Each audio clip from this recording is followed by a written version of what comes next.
Alright, robot, here's the situation. I'm going to replace this thing here today, which is the damn controller to this spa. And the reason I'm doing that is because this thing works finicky. It'll work great for about 24 hours and then it'll shut off randomly. And I've been advised by one of the internet experts that that's what the story is. So the project at hand is to get that thing out and get this thing here in. Now the thing is that the configuration of this thing has to be exactly the same as the configuration of this thing. And I ordered it exactly like that. And the reason that is that these things are set up for X number of motors and X amount of voltage. And you got to keep that consistent. And also this controller depends on what model of this thing you've got. Anyway, that's it for now. I'm going to have at it. You watch while I do it. Oh, the first thing is, by the way, shut off that power. Second thing is I'm going to unplug all these electrical connections. And then I'm going to try to tackle the actual removal of this thing from here. And I don't know what kind of, I guess that's a square nut. I've got a square nut thing upstairs. We'll try to tackle all this. But anyway, this should be doable with a couple of screwdrivers and a pair of pliers or two. I'll be back in a minute.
That wasn't helpful, but that's fine.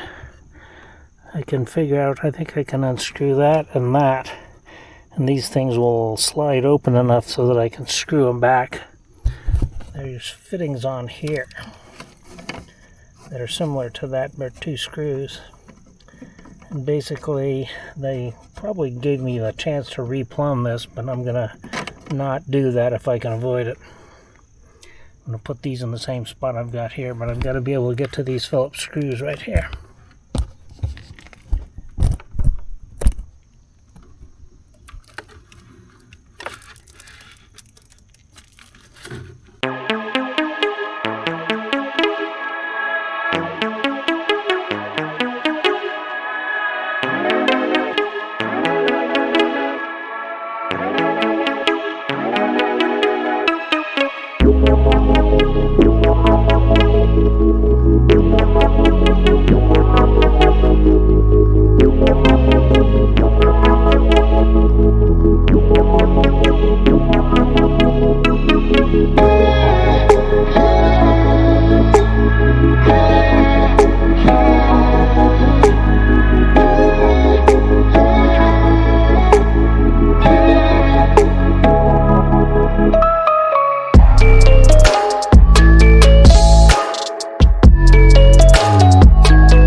Alright, that only took me an hour. All these plugs went in the same place they came out. Especially that one, which wasn't marked on the second one. I'm ready to turn it on and see if it worked. I think there's some need to configure this thing. We're going to have to figure that out as we go. Time to flip the switch.